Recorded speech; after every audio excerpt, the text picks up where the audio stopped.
Let's take a look at the next example. Again, we have fraction in this equation.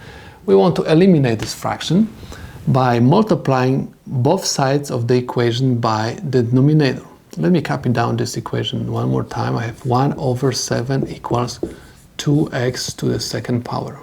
As I said, we have to multiply right side by 7 and left side of the equation by 7. 7 and 7 will cancel out.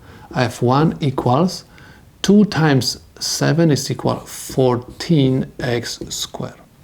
In order to find x, I have to divide both sides equation by 14. 14 and 14 cancels out, and I have x equals, of course, x squared. 1 over 14. In order to eliminate square, I have to apply square root to both sides of the equation. So square and square root will cancel out, and I have x is equal plus minus square root 1 over 14. And I have two answers.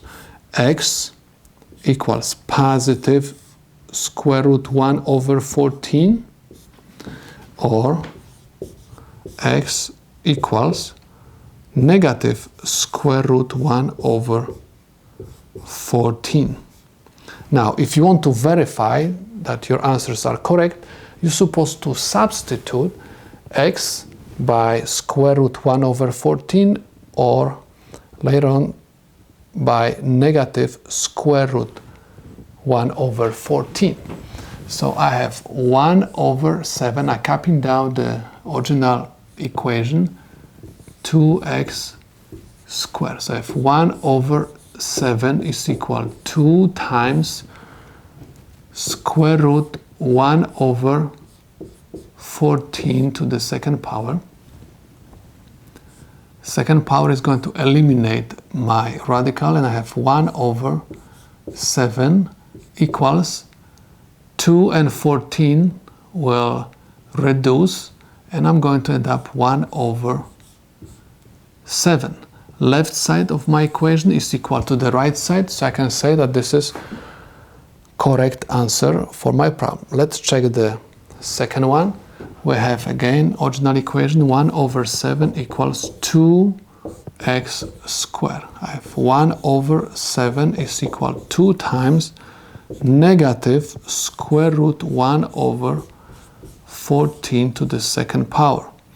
This power is going to eliminate the negative sign, and also is going to eliminate radical. So I'm going to end up with 1 over 7 equals 2 times 1 over 14.